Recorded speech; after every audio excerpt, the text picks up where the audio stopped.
सो बेटा आज हम टॉपिक शुरू कर रहे हैं मेटलर्जी का।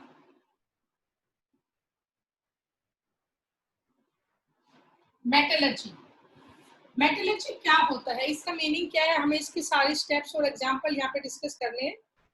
सो what is metallurgy? The process, बेटा म्यूट कर लो। The process of extraction of metal, the process of extraction of metal from its metal ore,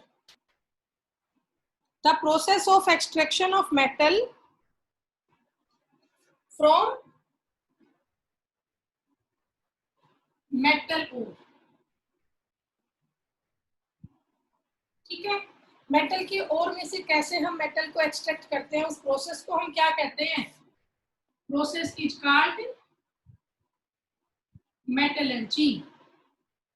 उस प्रोसेस को हम क्या बोलते हैं? मेटलर्जी। अब जो ये मेटलर्जी है, इसकी हमारी 4 मेन स्टेप्स होती है। मेटलर्जी है 4 मेन स्टेप्स। वो 4 मेन स्टेप इसमें क्या क्या होती है बेटा, वो आप देखिए। सबसे पहले क्रशिंग एंड ग्राइंडिंग। पहली स्टेप क्या होगी? Crushing and grinding of metal ore. Crushing and grinding of metal ore, ये पहली स्टेप होगी। सेकंड स्टेप में हम क्या करेंगे बेटा? पहली स्टेप में तो हमने ओर को क्रश किया और ग्राइंड कर लिया। अब सेकंड स्टेप में क्या करेंगे? हम उसी ओर को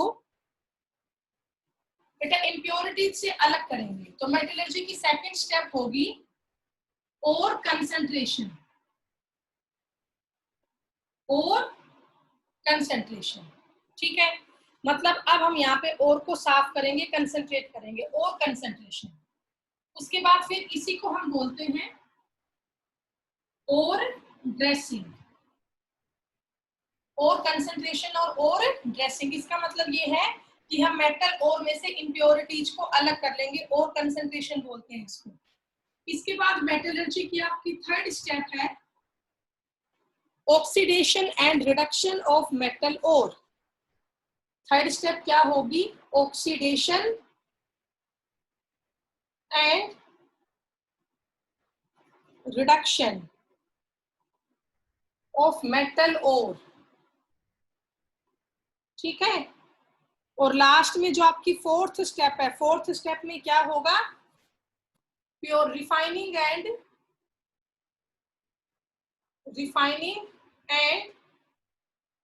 प्योरिफिकेशन ऑफ मेटल।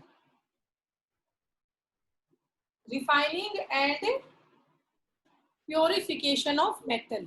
तो ये बेटा आपकी मेटलर्जी की 4 स्टेप्स हैं, जो हम 1 बाय 1 फॉलो करेंगे। सबसे पहले जो भी हमारा मेटल का ओर होगा, हम उसमें से इम्प्योरिटी को अलग करेंगे, क्रश और ग्राइंड कर लेंगे पहले। तो पहली स्टेप है crushing and grinding of metal ore. Second step है ओर का कंसंट्रेशन, इसी को बोलते हैं ओर ड्रेसिंग। थर्ड स्टेप होता है oxidation and reduction of metal ore. And fourth step होती है refining and purification of metal. Refining and purification of metal, ठीक है। तो अब बेटा हम इन चारों स्टेप्स को यहाँ पे 1 बाय 1 डिस्कस करते हैं। सबसे पहले हम करेंगे crushing and grinding of metal ore. तो इसको रब कर देती हूँ।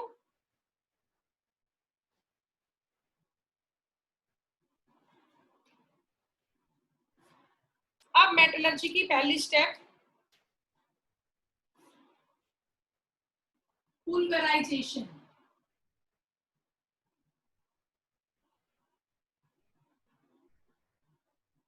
बेटा मेटलर्जी की पहली स्टेप क्या होती है? पुल्वराइजेशन होती है। पुल्वराइजेशन का मीनिंग क्या होता है? What is the meaning of pulverization? The process of crushing and grinding of metal ore।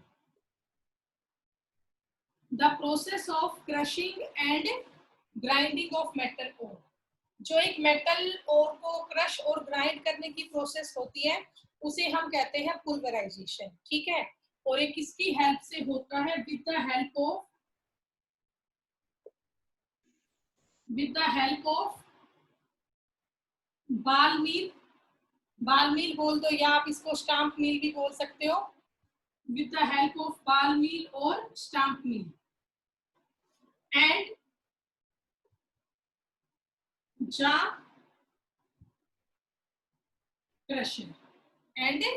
Crusher. इसका मतलब ये है बेटा, हम बाल मिल या स्टाम्प मिल मतलब एक ऐसी चक्की है, एक ऐसी मिल है जिसमें हम जो मेटल का ओर है उसको हम स्मॉल स्मॉल पीस में यहाँ पे ग्राइंड कर लेंगे और पहले क्रश करेंगे। क्रश किससे करेंगे? जा क्रशर से। एंड देन उसको हम बाल मिल या स्टैम्प मिल की हेल्प से पाउडर बना लेंगे, ठीक है। तो ये आपकी मेटलर्जी की पहली स्टेप हुई, पुल्वराइजेशन। इसके बाद जो मेटलर्जी की सेकंड स्टेप है दैट इज द, आपको पता चली गया, और कंसंट्रेशन। और कंसंट्रेशन इसी को बोलते हैं और ड्रेसिंग। और कंसंट्रेशन या और ड्रेसिंग या इसी को कहते हैं और बेनिफेक्शन। आपको नाम सारे याद होने चाहिए।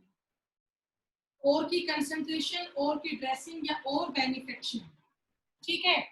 ये आपकी मेटलर्जी की दूसरी प्रोसेस है। हमने पहली स्टेप में तो क्या किया? मेटल और को बारीक बारीक पाउडर में कन्वर्ट कर लिया। अब सेकंड स्टेप में क्या करेंगे? उसमें से इम्प्योरिटीज को अलग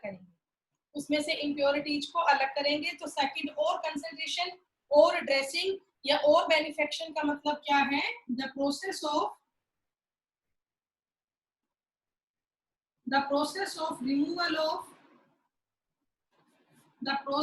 रिमूवल ऑफ अनवांटेड इम्प्योरिटीज को हम यहाँ पे क्या बोलते हैं? Gangue particle. The process of removal of unwanted impurities gangue from the metal ore. एक मेटल ओर में से इम्प्योरिटीज को अलग करने की जो प्रोसेस होती है उसे हम क्या बोलते हैं? That is called ore concentration. The process of removal of unwanted impurities from the metal ore, it is called ore concentration, ठीक है। कर लोगे बेटा? तो अब हम यहाँ पे और कंसंट्रेशन के बहुत सारे मेथड्स हैं, उनको वन बाय वन डिस्कस करेंगे, ठीक है। Which are the methods to concentrate a metal ore. तो अब हम वो सारे मेथड करेंगे, ये नाम आप ध्यान रखना, और बेनिफेक्शन, और कंसंट्रेशन या और ड्रेसिंग, ठीक है। तो अब इसके बाद बेटा वन बाय वन हम इनके मेथड शुरू करेंगे। और concentration ma'am last 2 line erase मत करना। ठीक है बेटा। एक बार ना मुझे स्क्रीनशॉट कौन भेजेगा? और बेटा एक बार भेजा करो स्क्रॉल करके।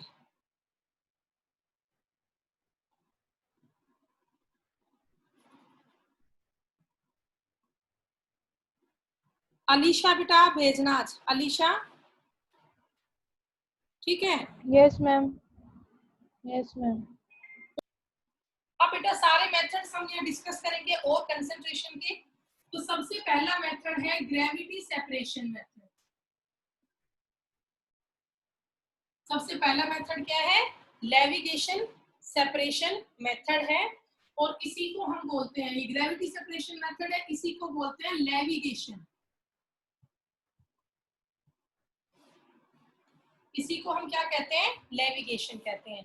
अब लेविगेशन में क्या होता है? What is the meaning of levigation? आपको ना इन सभी का प्रिंसिपल करना है कि किस मेथड में क्या प्रिंसिपल अप्लाई हो। तो जो ग्रेविटी सेपरेशन मेथड है, या इसको जो लेविगेशन हम बोलते हैं, लेविगेशन का प्रिंसिपल क्या होता है? Metal ores are heavier.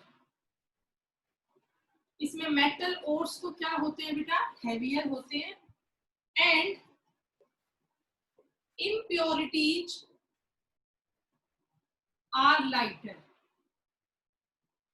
बेटा इस मेथड में मेटल के ओर तो हैवी होते हैं और जो उसकी इम्प्योरिटीज है वो हल्की होती है, ठीक है। तो आप उसको सिंपली वॉश करते हो वाटर से ही मान लो, तो सारा मेटल और तो वाटर में नीचे बैठ जाएगा, और जो सारी इम्प्योरिटी है वो हल्की है, वो सरफेस पे आ जाएगी। तो ग्रेविटी सेपरेशन मेथड का प्रिंसिपल क्या है कि भैया मेटल का ओर तो हैवी होता है, it settle down at bottom of the container, और जो इम्प्योरिटीज है वो हल्की होती है, तो वाटर के सरफेस पे आ जाती है। तो ये आपका प्रिंसिपल है ग्रेविटी सेपरेशन मेथड का, ठीक है। और दो तरह से हम लेविगेशन करते हैं। लेविगेशन करने के दो तरीके हैं, एक तो है विंग फ्ले वॉशिंग टेबल, एक तो क्या है बेटा विंग फ्ले वॉशिंग टेबल, और एक आपका है हाइड्रोलिक क्लासीफायर। एक क्या है बेटा हाइड्रोलिक क्लासीफायर। तो इन दो मेथड से हम यहाँ पे लेविगेशन करते हैं। लेविगेशन करने का मेटल के ओर को वॉश करने के दो मेथड होते हैं। कौन कौन से मैंने आपको बता दिए हैं। पहला मेथड आपका है विलफ्ले वॉशिंग टेबल और दूसरा मेथड आपका है क्या हाइड्रोलिक क्लासीफायर, ठीक है बेटा। तो ये मैंने आपको बता दिया है। अब इसके बाद हम यहाँ पे करेंगे नेक्स्ट मेथड। पहला हमारा हो गया, अब कर दो इसको। यस मैम कर दो। अब बेटा इसके बाद सेकंड मेथड आप देखिए। सेकंड मेथड हमारा है froth flotation process. Second method क्या है फ्रोथ फ्लोटेशन प्रोसेस, ठीक है। फ्रोथ फ्लोटेशन प्रोसेस, इसका मीनिंग क्या होगा बेटा वो आप लोग समझे। फ्रोथ फ्लोटेशन बेटा, फ्रोथ मतलब पता आपको लेदर झाग की तरह होता है, ये फ्लोट करेगा, फ्लोटेशन का मतलब। और ये इंपॉर्टेंट भी है, इससे कई बार कई क्वेश्चन बनते हैं। अभी सारे क्वेश्चन करवाती हूँ, इससे क्या क्या बन सकते हैं। तो देखिए बेटा सब ध्यान से, जो फ्रोथ फ्लोटेशन प्रोसेस है उसका प्रिंसिपल क्या है। सबसे पहले हम करेंगे प्रिंसिपल। तो फ्रोथ फ्लोटेशन प्रोसेस का प्रिंसिपल है, जो मेटल ओर्स है वो तो लाइटर होते हैं, मेटल के ओर्स तो हल्के होते हैं, एंड इम्प्योरिटीज हैवियर होती है। Metal ores are lighter and impurities are heavier. Impurity तो हैवी है, लेकिन जो मेटल का ओर है वो काफी हल्का होता है, ठीक है। साथ में यहाँ पे ये भी प्रिंसिपल होता है, it depends on the, it differs on the wetting property, it differs on the wetting properties of metal ore and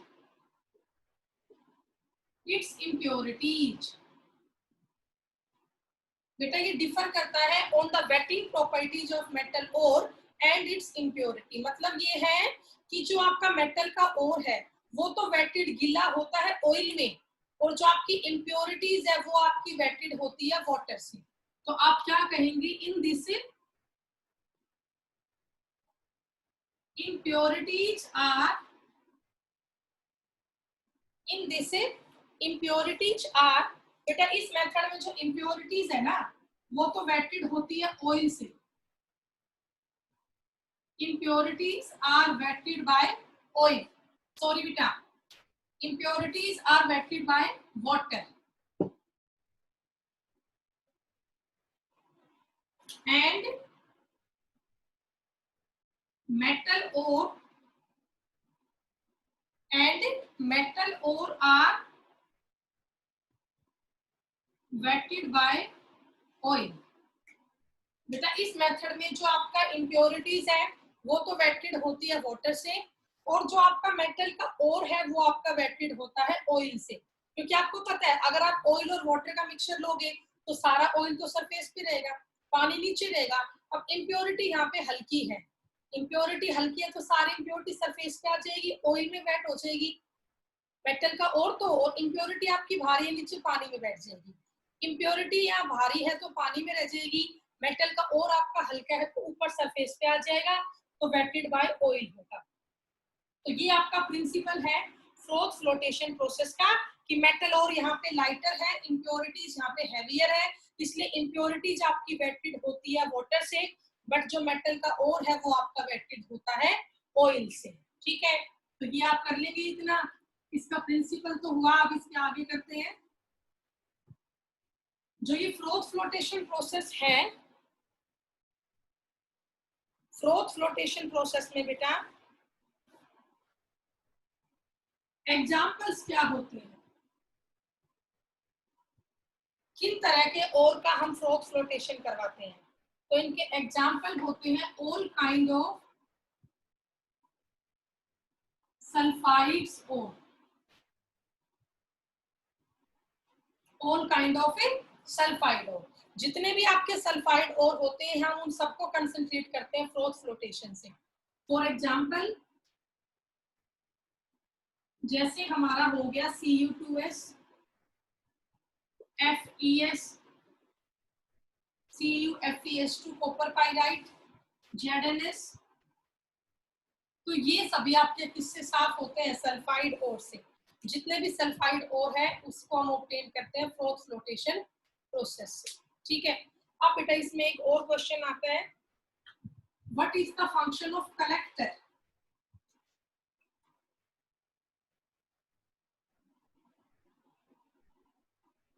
collector क्या होता है, तो जो कलेक्टर है ना वो क्या करता है, इट इनहांस द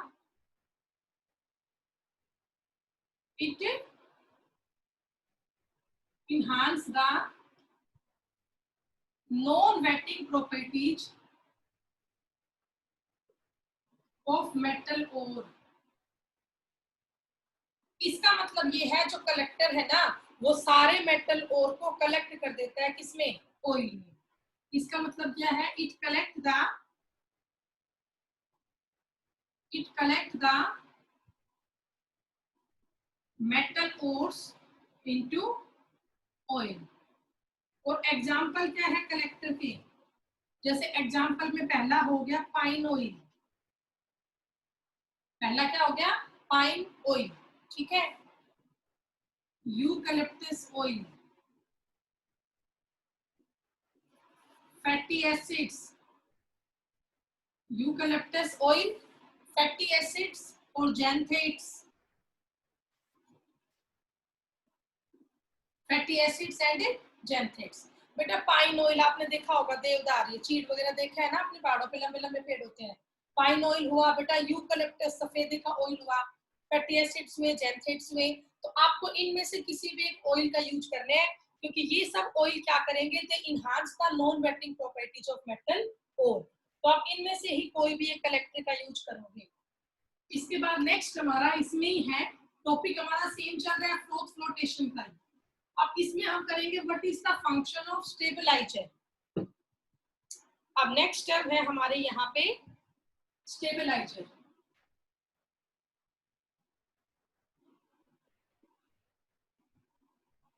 स्टेबलाइजर का क्या फंक्शन है, ठीक है, वो आप देखिए। इट स्टेबलाइज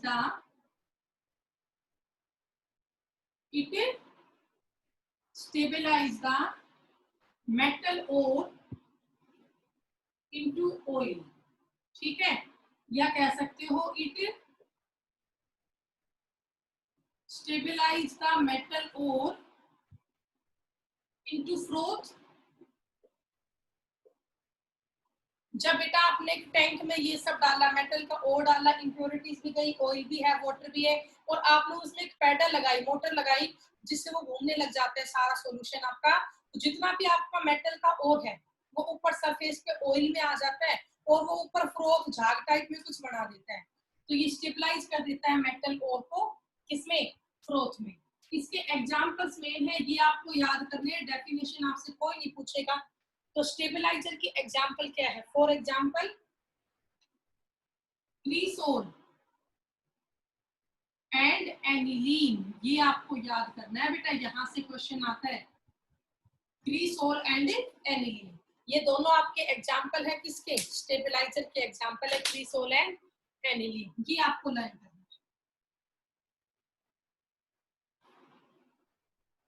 अब इसके बाद यहाँ पर एक और क्वेश्चन आता है, बड़ा इंपॉर्टेंट क्वेश्चन है, what is the function of depressant. What is the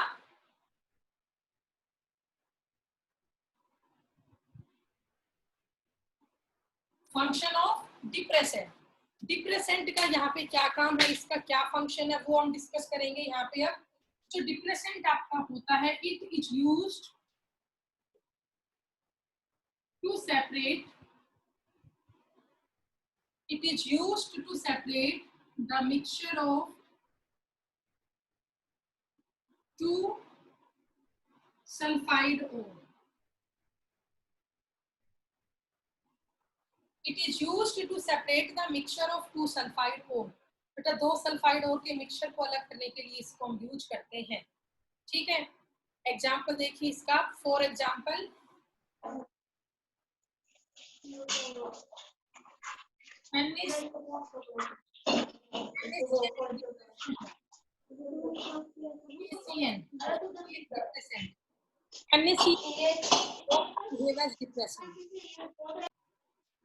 so अब बेटा हम डिप्रेसेंट का ये समझते हैं फंक्शन क्या है। तो मैंने लिखवाया, it is used to separate the mixture of two sulphide ore. तो मान लीजिए हमारे पास मिक्सचर है PbS lead sulphide and ZnS zinc sulphide. हमारे पास इन दोनों का मिक्सचर है, तो हमें इन दोनों का मिक्सचर अलग अलग करना है। PbS को अलग करना है, ZnS को अलग करना है। तो ये काम कौन करवाएगा? डिप्रेसेंट करवाएगा। तो हमने इस मिक्सचर में मानो डिप्रेसेंट दिया, तो वो डिप्रेसेंट क्या करेगा? मिक्सचर में जितना भी ZnS है, मिक्सचर में जितना भी ZnS है उसके साथ रिएक्शन करके एक कॉम्प्लेक्स कंपाउंड बना देगा। PbS अलग रह जाएगा। बेटा देखिए ऐसा बन जाएगा, जितना भी आपका ZnS है ये रिएक्शन शो कर देगा NaCN के साथ, NaCN के साथ। ठीक है, उससे क्या बन जाएगा आप तो देखिए, ZnS plus 4 mole of NaCN, इससे आपका बन जाएगा Na2ZnCN4। इससे क्या बन गया बेटा? कॉम्प्लेक्स Na2ZnCN4 और प्लस में क्या निकल गया? Na2S। बैलेंस है रिएक्शन पूरी, चाहिए आप चेक कर लो। Na यहाँ पे 4 है, यहाँ भी 2 और 2 4 है, Cn यहाँ पे 4 है, Cn वहां भी 4 है, प्लस में क्या निकल रहा है? Na2S निकल रहा है। ठीक है, तो कर लोगे। ये आपका हुआ बेटा। अब मेरे पास स्क्रीनशॉट लक्ष्य आप भी लियो। अब मैं देखती हूँ 4-5 बच्चे क्लास में से कौन कौन गए हैं। तो ZnS plus 4 mole of NaCN, इससे हमारा बन गया Na2ZnCN4, प्लस में क्या निकल गया? Na2S निकल गया, प्लस में क्या गया? Na2S गया। ठीक है, तो ये आपका डिप्रेसेंट का फंक्शन है। आप लोगों को समझ में आ गया होगा। ये हम लोग मेथड कर रहे हैं किसके? These are the methods of ore concentration. दो मेथड हमने कर लिए, ग्रेविटी सेपरेशन और लेविगेशन। दूसरा हमारा हो गया है फ्लोटेशन। अब है third, electrostatic separation. Electrostatic separation, electrostatic separation में भी क्या होता है? दो के मिक्सचर को अलग किया जाता है, जिसमें एक गुड कंडक्टर होता है और एक बैड कंडक्टर होता है। तो आप क्या कहेंगे? It is used to separate the mixture of two metal ore on the basis of their conductivity.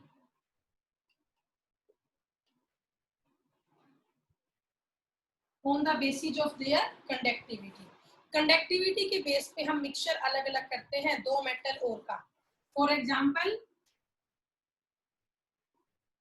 PbS and ZnS। For example क्या है? PbS और ZnS। अब PbS और ZnS को हम कैसे सेपरेट करें? On the base of conductivity. तो आप कहेंगे जो PbS है ना, लेड सल्फाइड, वो गुड कंडक्टर है, लेकिन जो ZnS है वो एक पुअर कंडक्टर है। तो हम इन दोनों को कंडक्टिविटी के बेस पे अलग कर सकते हैं। PbS गुड कंडक्टर है, लेकिन जो ZnS है वो आपका पुअर कंडक्टर है। तो हमने कंडक्टिविटी के बेस पे अलग कर दिया दो मेटल ओर को। ठीक है, तो ये आपका हुआ electrostatic separation.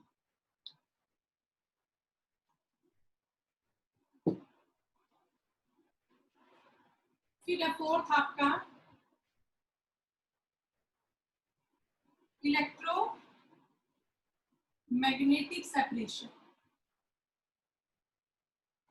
Electromagnetic separation, electromagnetic separation में क्या होगा, दो सब्सटेंस हम लेंगे, या मेटल का और या इम्प्योरिटी में से एक चीज तो मैग्नेटिक फील्ड से अट्रैक्ट होगी और एक नहीं होगी।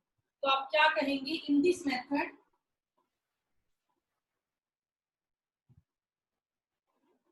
either the metal ore, in this method either the metal ore and its impurities, in this method either the metal ore and its impurity, या तो मेटल का और या उसकी impurity, इन दो में से कोई भी एक अट्रैक्ट बाय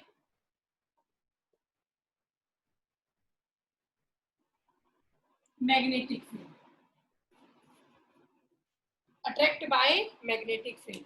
बेटा या तो मेटल का और हुआ या उसकी इम्प्योरिटी हुई, इन दो में से एक चीज, मेटल के और में से या इम्प्योरिटी में से इन दो में से एक चीज आपकी मैग्नेट से अट्रैक्ट हो, लेकिन आपकी दूसरी चीज मैग्नेट से अट्रैक्ट ना हो, तो उनको हम इजीली अलग कर लेते हैं।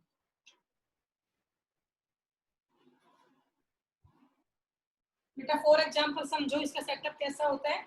जैसे मान लीजिए बेटा मैंने यहाँ पे दो रोलर लिए और मैंने इनको एक लेदर की बेल्ट से जोड़ दिया, एक मोटर से इनको कनेक्ट कर रखा है। अब जो मेरा ये वाला रोलर है ये मैग्नेटिक है, ये वाला रोलर कैसा है, मैग्नेटिक है, और जो ये वाला मेरा रोलर है वो नॉन मैग्नेटिक। तो हमने यहाँ पे दो तरह के रोलर लिए जिसमें से एक आपका मैग्नेटिक है, एक आपका नॉन मैग्नेटिक है। इनको एक लेदर की बेल्ट से जोड़ दिया ताकि रोलर के ऊपर ये बेल्ट है वो कंटिन्यू ऐसे घूमती रहे। ठीक है, यहाँ पर हमने एक हुक लगा दी, इससे हम अंदर क्या डालते हैं, मेटल का ओर। क्या डालते हैं, मेटल का ओर, जो कि फिलहाल कैसा है, इम्प्योर, जो कि फिलहाल कैसा है, इम्प्योर है। अब वो मेटल का ओर इस कीप में से होता हुआ यहाँ पे आएगा, यहाँ से होता हुआ यहाँ तक आएगा। अब यहाँ पे उसे क्या मिलेगा, मैग्नेटिक रोलर मिलेगा। तो यहाँ पे दो अलग अलग ड्रम लगे होंगे, जो भी आपके मैग्नेटिक प्रॉपर्टी वाले सब्सटेंस होंगे वो तो इधर आके गिर जाएंगे, और जो मैग्नेट से अट्रैक्ट नहीं होंगे वो दूर जाके यहाँ गिर जाएंगे। तो सेपरेट हो गया मैग्नेटिक अलग और नॉन मैग्नेटिक अलग। इसमें आपका आ जाएगा मैग्नेटिक सब्सटेंस और इसमें क्या आ जाएगा, नॉन मैग्नेटिक। मतलब एक में तो मेटल का ओर आ जाएगा और एक में मेटल की इम्प्योरिटी आ जाएगी, एक में मेटल का ओर आ जाएगा, एक में मेटल की इम्प्योरिटी आ जाएगी। तो इस तरीके से हम क्या करते हैं, मेटल कोर को और उसकी इम्प्योरिटीज को अलग कर लेते हैं। ठीक है, by this method we can separate metal ore and its impurities. तो ये बेटा आपका फोर्थ मेथड हुआ इलेक्ट्रोमैग्नेटिक सेपरेशन। ओके, तो आप लोग बेटा आज यहाँ तक